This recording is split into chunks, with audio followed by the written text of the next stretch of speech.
Hello there, Flip here, and today we're going to be talking all about Ororon, the 4-star releasing in 5.2 as it was announced today alongside Chaska. He's actually going to be on the better side of 4-star units released, so in this video I plan on giving an in-depth look into his Constellation dependence, his weapons, artifacts, teams, and close out the video by giving a small review. But before we do that, as always, if at any points during the video you're entertained or informed, make sure to drop a like and even consider subscribing as I talk on various topics regarding Genshin's meta and I'll try to keep you updated. Shout out to my lovely channel members, and with that, let's begin.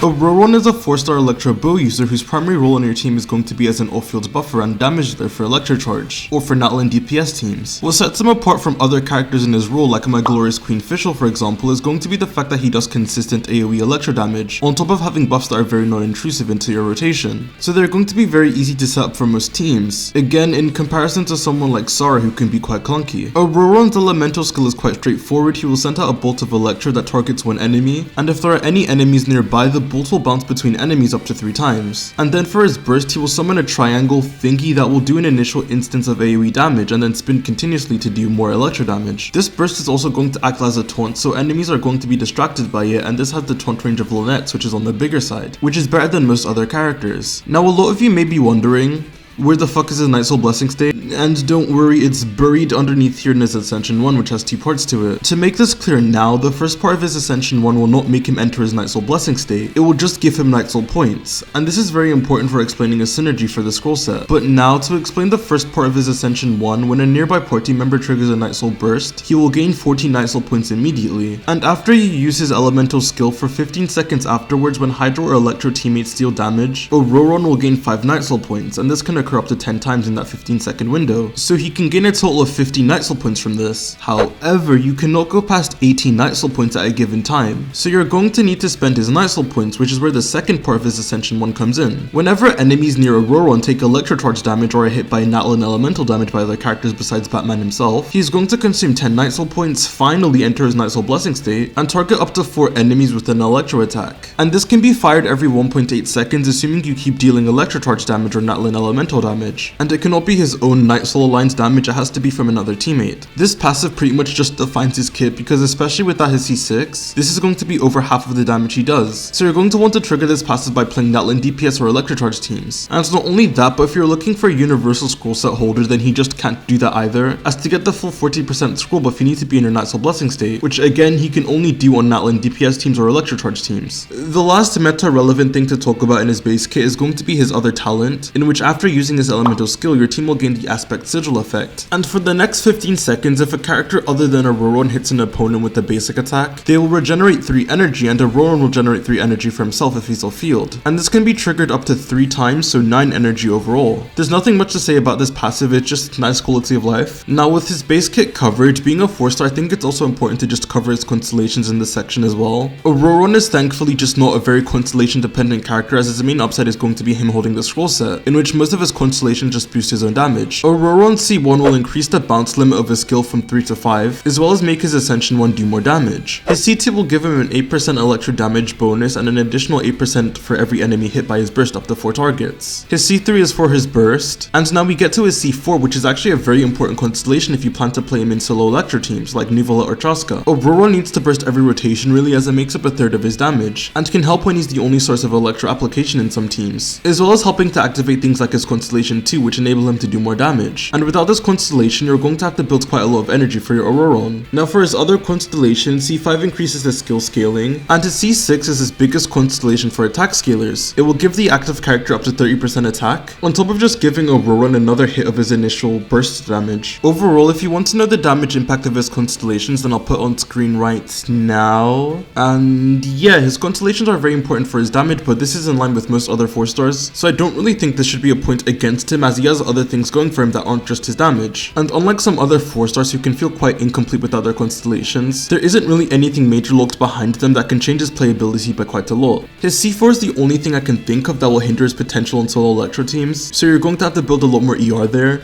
but he's a 4-star, take what you can get. The only other issue you may come into with Ororon if you have him at low cons is that if you have other good 4-stars like Fischl at C6, then he may struggle to be an upgrade to your teams without getting all of his cons, but again, that is to be expected. expected, he's a 4-star. And if you want a more in-depth look into the Fischl and Ororon debate, I would recommend watching my video on it. Now with his kit out of the way, let's talk about his best weapons and artifacts. Starting with his artifacts, I'm not even going to entertain this like there's any other option. The scroll set is quite literally what makes him a character. If you're not farming this for him, then there's no point in using him. And not only is the scroll set the best for his supportive capabilities, it's also just his best damaging set regardless, due to the fact that it gives him a 40% electro damage bonus and lowers his energy needs. So there's no excuses, I don't want to hear it. This is what you need for him as both a support and off-field damage dealer. Another reason why this set is so good for his damage is because sets like Golden Trope or Emblem aren't capable of buffing his entire damage profile, since so much of it is from his Ascension 1, which is neither a skill nor burst. For main stats, Attack Sands is always your go-to over Elemental Mastery. Like with Emily, even though Electric Charge is the main part of his kit, you'll be doing majorly talent damage and therefore attack percent is better. For Goblets, Electro is still your best bet, but because of all the damage buffs he runs on his teams, in comparison to attack buffs which you'll barely get any, an attack Goblet is very competitive on him, and can be used if it's better than your Electro one. And for Circlets, obviously use a crit one and his substat priority will be up on screen now. Moving on to his weapon options, here are the calculations I cooked up for him. Polar is going to be his best weapon due to how much attack it gives on top of being a good crit stat stick. Attack in general is such a good stat for Ororon due to how much damage percent buffs he gets in his kit, the scroll set, as well as his teams using things like Furina Kazuha or Hakushin Ring Sucrose. And unlike Fischl who can snapshot a Bennett buff, Ororon doesn't get that luxury, which is why attack percent weapons perform so favorably for him. And if you don't have a 5-star weapon, then just get the Chainbreaker bow, it's the free craftable, so should be somewhat accessible to get to max refines. You can also just cope with the Stringless I guess if you want. Its passive only buffs his skill, which isn't a lot of his overall damage, but it's fine. And with the reaction changes in 5.2, you do gain some benefit from building Elemental Mastery stats. Elegy is also a good weapon for him, not falling too far behind in damage, while buffing your team and helping him meet his energy needs. TLDR, his best artifacts are going to be using the scroll set alongside an attack sand, electro goblet, and crit circlet. If you're looking for weapon options, then Allen Craftable is a very good place to start, but any 5-star weapon will do wonders for him, especially Elegy, to double down on his buffing capabilities, in return for losing some damage. Attack percent from weapons or artifact substats go a long way, due to the high amount of damage buffs he gets. And with that out of the way, let's talk about his teams now.